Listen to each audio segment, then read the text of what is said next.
नमस्कार प्यारे बच्चों, आज हम पढ़ेंगे सांवले सपनों की याद। सांवले सपने इस पाठ का नाम इसलिए बताया गया है क्योंकि इसके जो लेखक है पाठ के जाबिर हुसैन, वो अपने मित्र की याद करते कि जीवन से संबंधित बातों को याद करते हैं और उन बातों को याद करते हुए वे दुखी हो जाते हैं और दुख के को दर्शाने के लिए यहाँ उन्होंने सांवले सपने बताया है। ठीक है, देखिए, सुनहरे परिंदों के खूबसूरत पंखों पर सवार सांवले सपनों का एक हुजूम हुजूम होता है भीड़ लोगों का इकट्ठा होना, मौत की खामोश वादी की तरफ अग्रसर है। खामोश होता है बिल्कुल सुनसान, वादी होता है घाटी की ओर अग्रसर है। अग्रसर मतलब आगे आगे चलना, कोई रोक टोक सके कहाँ संभव है। कहने का तात्पर्य है कि जो लोगों की भीड़ जो जा रही है, खूबसूरत परिंदों के खूबसूरत पंखों पर सवार होकर जो भीड़ लोगों की जा रही है, उसमें किसी को भी हिम्मत नहीं है कि वो उस भीड़ को आगे जाने से रोक सके। इस हुजूम के आगे आगे चल रहे हैं सालिम अली। सालिम अली जो है वो इस भीड़ में सबसे आगे आगे चल रहे हैं। आगे आगे क्यों चल रहे हैं? क्योंकि मृत्यु हो चुकी है सालिम अली की, और उनकी मृत्यु के बाद उनकी जो शव है उसको ले जाया जा रहा है। तो उस आगे आगे सबसे आगे ही शव यात्रा उनकी जा रही है। अपने कंधों पर सैलानियों की तरह अपने अंतरहीन सफ़र का बोझ उठाए। लेखक कहता है कि अपने ही कंधों पर, सैलानी होता है यात्री, जैसे यात्री अपने सफ़र पर अपने सामान का बोझ खुद उठा कर ले जाते हैं, ठीक उसी प्रकार ही वो अपने मन के अंतरहीन सफ़र का, जो जिसका कोई अंत ना हो, अंतहीन सफ़र होता है जिस सफ़र का कोई अंत ना हो, उस सफ़र के लिए यात्रियों की भांति, सैलानियों की भांति वो अपना बोझ उठाकर चले जा रहे हैं। लेकिन यह सफ़र पिछले तमाम सफ़रों से भिन्न है। लेखक कहता है कि जितने भी सालिम अली के जो सफ़र थे, ज़िंदगी में जो भी उन्होंने यात्रा की थी, उन सब यात्राओं से ये तमाम होता है, सभी सफ़र यात्राओं से अलग है। भीड़ भाड़ की ज़िंदगी और तनाव के माहौल से सालिम अली का यह आखिरी पलायन है। जो भीड़ भाड़ की ज़िंदगी थी, जो वो तनाव जी रहे थे या जो भी उनके जीवन में हो रहा था, उन सब का उन सब से ये आखिरी पलायन होता है दूर जाना, एक स्थान से दूसरे स्थान पर जाना, और ये इस दुनिया को छोड़कर दूसरी दुनिया में जा रहे थे। अर्थात कहने का तात्पर्य है कि सालिम अली की मृत्यु हो चुकी थी। अब तो वो वन पक्षी की तरह प्रकृति में विलीन हो गए, क्योंकि उनकी मृत्यु हो गई है। इसलिए लेखक ने कहा है कि जैसे वन में पक्षी जो है वो प्रकृति में रहते हैं, प्रकृति के तरह रहते हैं, इसी तरह सालिम अली भी इस प्रकृति में ही विलीन हो चुके थे, मतलब इसमें गायब हो चुके थे। वो ज़िंदगी की आखिरी गीत गाने के बाद मौत की गोद में जा बसे। कोई अपने जिस्म की हरारत और दिल की धड़कन देकर भी उन्हें लौटाना चाहे तो वह पक्षी अपने सपनों का गीत दोबारा कैसे गा सकेगा। लेखक कहता है कि यदि कोई अपने जिस्म होता है शरीर की हरारत होता है गरमाइश, गर्मी, या दिल की कोई धड़कन देकर भी यदि सालिम अली को बुलाना चाहे इस जीवन में, तो वो नहीं बुला सकता, क्योंकि उनकी मृत्यु हो चुकी थी। मुझे नहीं लगता कोई इस सोए हुए पक्षी को जगाना चाहेगा। लेखक कहता है कि मैं नहीं चाहता कि कोई भी अब इसको जगाए। वर्षों पूर्व खुद सालिम अली ने कहा था कि जो लोग पक्षियों को आदमी की नज़र से देखना चाहते हैं, वह उनकी भूल है। ठीक उसी तरह जैसे जंगलों और पहाड़ों, झरनों और आबशारों होता है झरनों की तरह ही, बड़े बड़े झरनों को आबशार कहते हैं, को वो प्रकृति की नज़र से नहीं, आदमी की नज़र से देखने को उत्सुक रहते थे।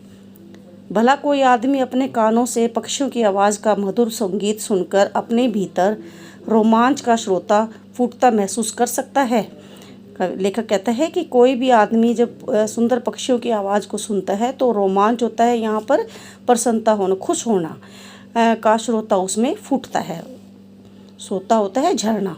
एहसास की ऐसी ही एक ऊबड़ खाबड़ ज़मीन में जन्मे मिथक का नाम है सालिम अली। लेखक कहता है कि ऐसे ही एहसास को लेकर सालिम अली का जन्म हुआ था ऊबड़ खाबड़ ज़मीन पर। पता नहीं इतिहास में कब श्री कृष्ण ने वृंदावन में रास लीला रची थी। रास लीला होती है जो श्री कृष्ण की जो क्रीड़ाएँ थी, जो उन्होंने लीलाएँ की थी, उसको कहते हैं रास लीला। और शोक, शोक होता है चटक या तेज रंग। चटक गोपियों को अपनी शरारतों का निशाना बनाया था। कब माखन भरे भांडे फोड़े गए थे। भांडे होते हैं या बर्तन, जो माखन से भरे हुए बर्तन। लेखक कहता है कि हमें नहीं पता कब श्री कृष्ण ने अपनी रास लीलाएँ रची थी और कब चंचल शोक जो गोपियाँ थी उनके सर को अपनी शरारतों का निशाना बनाया था और कब उन्होंने माखन की मटकियाँ फोड़ी थी। दूध छाली से अपने मुंह भरे थे। दूध, छाली होता है सुपारी, और दूध और सुपारी से अपने मुंह को भरा था। कहने का तात्पर्य है कि लेखक कहता है कि हमें नहीं पता कब श्री कृष्ण ने दूध और सुपारी खाई थी। कब वाटिका में छोटे छोटे किंतु घने पेड़ों की छाँव में विश्राम किया था। और वाटिका होती है बाग, बाग बगीचों में कब उन्होंने घने पेड़ों की छाया में श्री कृष्ण ने विश्राम किया था। कब दिल की धड़कन को एकदम से तेज़ करने वाली अंदाज में बंसरी बजाई थी। और श्री कृष्ण की बंसरी को सुनकर सबके दिलों की धड़कन तेज़ हो जाती थी। तो लेखक कहता है हमें भी ये भी नहीं पता कि कब श्री कृष्ण ने बांसुरी बजाई थी। और पता नहीं कब वृंदावन की पूरी दुनिया तब संगीतमय हो गई थी। पता नहीं यह सब कब हुआ, लेकिन आज कोई भी वृंदावन जाए तो नदी का सांवला पानी उसे पूरे घटनाक्रम का याद दिला देता है। क्योंकि श्री कृष्ण का रंग सांवला था, इसलिए लेखक ने यहाँ ये बात कही है। हर सुबह सूरज निकलने से पहले जब पतली गलियों से उत्साह भरी भीड़ नदी की ओर बढ़ती है तो लगता है जैसे उस भीड़ को चीरकर अचानक कोई सामने आएगा और बंसरी की आवाज़ से सब किसी के कदम थम जाएंगे। लेखक कहता है कि आज भी यहाँ वृंदावन की गलियों में जब सुबह सुबह होती है तो ऐसे लगता है जैसे मानो इस भीड़ में अचानक से कोई आएगा और श्री कृष्ण आएंगे और अपनी बांसुरी बजाएंगे, और जिसके कारण सारे लोग वहीं के वहीं रुक जाएंगे। हर शाम सूरज ढलने से पहले जब वाटिका का माली सेनानियों को हिदायत देगा तो लगता है जैसे सब कुछ ही क्षणों में वहीं कहीं से आ टपकेगा और संगीत का जादू वाटिका से भरे पूरे माहौल पर छा जाएगा। वृंदावन कभी कृष्ण की बांसुरी के जादू से खाली हुआ है क्या? श्री कृष्ण, लेखक कहता है कि जब शाम के समय वृंदावन में जो वाटिका है, कहते हैं कि शाम के समय वहाँ किसी का आना जाना नहीं होता। शाम के समय सभी लोगों को उस वाटिका से बाहर निकाल देते हैं।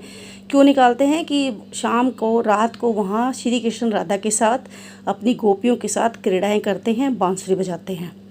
तो लेखक कहता है कि हमें तो ऐसे लगता है कि जैसे दिन रात हमेशा ही श्री कृष्ण बांसुरी बजाते हैं, क्योंकि श्री कृष्ण का जो बांसुरी का जो जादू था वो वृंदावन से कभी हटा ही नहीं। लेकिन लोगों की ये धारणा है। मिथकों की दुनिया में इस सवाल का जवाब तलाश करने से पहले एक नज़र कमज़ोर काया वाले उस व्यक्ति पर डाल ली जाए जिसे हम सालम अली के नाम से जानते हैं। उम्र की सती को सती तक पहुँचाना, सती होता है एक सती मतलब 100 साल, ठीक है, तक पहुंचने से थोड़े ही दिन पहले बचे रहे होंगे। संभव है लंबी यात्रा की थकान ने उनके शरीर को कमज़ोर कर दिया हो और कैंसर जैसी जानलेवा बीमारी उनकी मौत का कारण बनी हो। यहाँ सालिम अली की मृत्यु का कारण बेटा कैंसर की बीमारी थी, जिसके कारण वो उनकी मृत्यु हुई थी। लेकिन अंतिम समय तक मौत उनकी आंखों से वह रोशनी छीनने में सफल नहीं हुई जो पक्षियों की तलाश और उनकी हिफाजत के लिए समर्पित थी। लेकिन लेखक कहता है कि चाहे उनकी मौत कैंसर जैसी जानलेवा बीमारी से हुई हो, लेकिन उनकी आंखों की जो रोशनी थी वो हमेशा पक्षियों की रक्षा के लिए समर्पित थी। मतलब उनकी आंखों से कभी भी ऐसा कोई पक्षी ओझल नहीं होता था जिस पक्षी को उनकी ज़रूरत ना हो। कहने का तात्पर्य कि हमेशा वो पक्षियों की हिफाजत और रक्षा के लिए तैयार रहते थे। सालिम अली की आंखों पर चढ़ी दूरबीन उनकी मौत के बाद ही उतरी होगी। सालिम अली हमेशा अपने एक दूरबीन को साथ रखते थे और जिस दूरबीन के माध्यम से वो पक्षियों को देखते थे। तो लेखक कहता है कि उनकी मृत्यु के बाद ही वो जो दूरबीन है वो उनकी आंखों से हटी थी।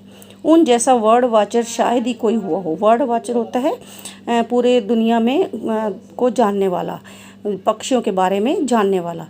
तो लेखक कहता है कि शायद उनके जैसा वर्ड वाचर ऐसा कोई भी नहीं है।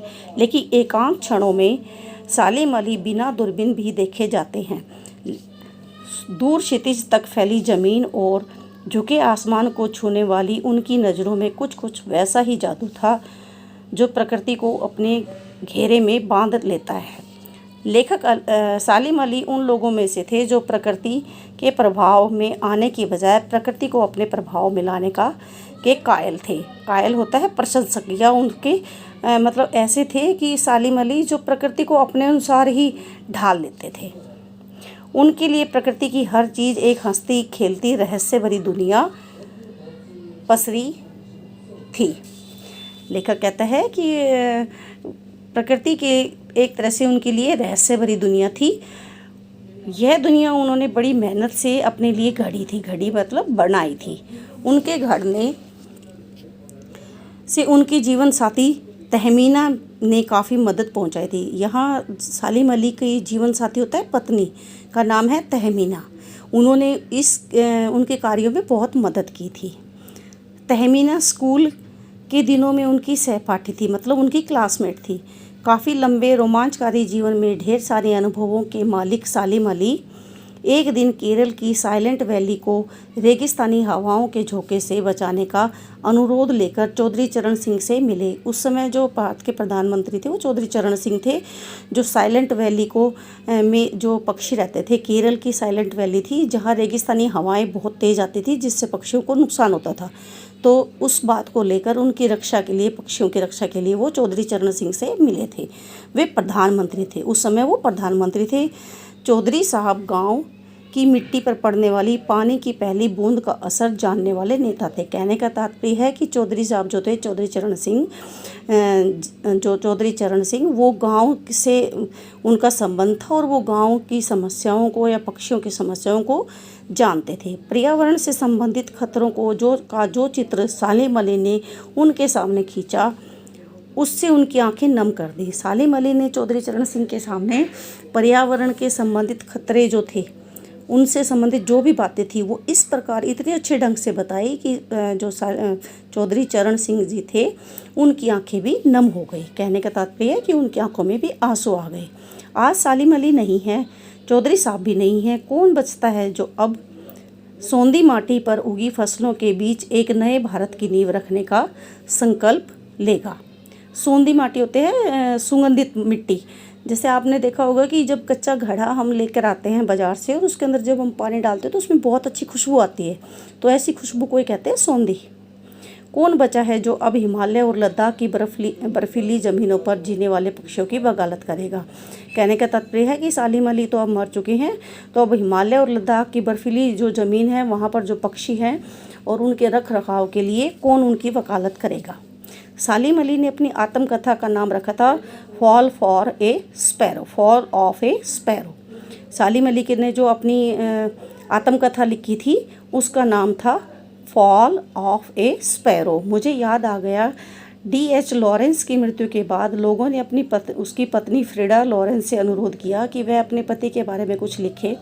फ्रीडा चाहती तो ढेर सारी बातें लॉरेंस के बारे में लिख सकती थी। यहाँ लेखक ने एक और उसके मित्र से के बारे में बताया है, D.H. लॉरेंस, जिसकी मृत्यु हो गई थी, लेकिन वो भी इतने अच्छे पक्षी प्रेमी थे कि लोगों ने जब उसकी पत्नी फ्रीडा लॉरेंस से पूछा कि वह अपने पति के बारे में कुछ बताओ, तो वो चाहती तो सब कुछ बता सकती थी, लेकिन उन्होंने कहा कि मेरे लिए लॉरेंस के बारे में कुछ लिखना असंभव है। मुझे महसूस होता है कि मेरी छत पर बैठने वाली गोरैया लॉरेंस के बारे में ढेर सारी बातें जानती हैं। कहने का तात्पर्य है कि जो वो पक्षी के साथ जितना समय पक्षियों के साथ बिताते थे उतना समय वो अपनी पत्नी के साथ नहीं रहते थे। इसलिए उसकी पत्नी ने कहा कि मेरे पति के बारे में मुझसे ज़्यादा मेरी छत पर बैठने वाली गोरैया जो है वो जानती है और वो उसके बारे में ज़्यादा बता सकती है, भी ज़्यादा जानती है। वो सचमुच इतना खुला खुला और सादा दिल आदमी था। मुमकिन है लॉरेंस मेरी रगों में, मेरी हड्डियों में समाया हो, लेकिन मेरे लिए कितना कठिन है उनके बारे में अपने अनुभवों को शब्दों का जामा पहनाना। फ्रीडा कहती है कि वो हमेशा मेरे दिल में समाये हुए हैं, मेरी हड्डियों तक भी समाये हुए हैं, लेकिन मैं उनके अनुभवों को एक आकार नहीं दे सकती। जामा होता है आकार देना, रूप देना। मुझे यकीन है मेरी छत पर बैठी गोरैया उनके बारे में और हम दोनों के ही बारे में मुझसे ज़्यादा जानकारी रखती है। जटिल प्राणियों के लिए सालिम अली हमेशा एक पहेली बने रहेंगे। सालिम अली जो है वो प्राणियों के लिए, लोगों के लिए हमेशा एक रहस्य, पहेली होता है, रहस्य बने रहेंगे।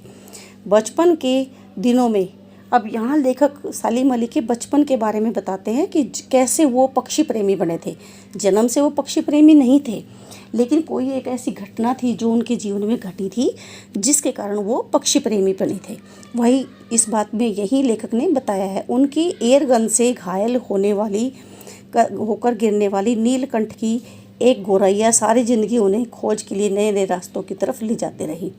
एक नीलकंठ की गौरैया नामक एक चिड़िया थी जिसके घायल होने के कारण उनकी ज़िंदगी ही बदल गई थी और वो पक्षी प्रेमी बन गए थे। ज़िंदगी की ऊंचाइयों में उनका विश्वास एक क्षण के लिए डिगा नहीं। वे लॉरेंस की तरह नैसर्गिक ज़िंदगी का प्रतिरूप बन गए। नैसर्गिक ज़िंदगी होता है प्राकृतिक, स्वाभाविक, प्रतिरूप होता है सही रूप। सालिम अली प्रकृति की दुनिया में एक टापू बनने की बजाय अथाह सागर बनकर उभरे थे। मतलब एक छोटा सा समुद्र के बीच में जब एक छोटा सा पहाड़ होता है उसे कहते हैं टापू। तो उस छोटे से पहाड़ की तरह, समुद्र के बीच में एक छोटे से पहाड़ की तरह नहीं थे उनका जीवन, बल्कि एक अथाह मतलब गहरा सागर के रूप में उनके उभरे थे। मतलब उनका जीवन सागर की तरह विशाल था, समुद्र की तरह विशाल था। जो लोग उनके भ्रमणशील स्वभाव और उनकी यायावरी होता है घूमने वाला, घुमक्कड़ से परिचित हैं, उन्हें मालूम होता है कि वो आज भी पक्षियों के सुराग में ही निकले हैं। सुराग यानी खोज, और बस अभी गले में दूरबीन लटकाए अपनी खोजपूर्ण नतीजों के साथ लौट आएंगे। जब तक वो नहीं लौटते क्या उन्हें गया हुआ मान लिया जाए? मेरी आंखें नम हैं, सालिम अली तुम लौट आओ ना। लेखक कहता है कि जब तक वो नहीं लौट आते, मुझे ऐसे लगता है जैसे मानो वो अभी लौट आएंगे। और फिर लेखक अपनी आंखें उसकी नम हो जाती हैं और वो सालिम अली को याद करते हुए कहते हैं कि हे मित्र तुम लौट आओ। ठीक है बेटा, इसको ध्यान से पढ़ना पाठ को, फिर हम इसके वीडियो प्रश्न उत्तर करेंगे। और अपने वीडियो जो जैसे तुम्हें समझ में आता है उसके हिसाब से आप कमेंट करना। धन्यवाद।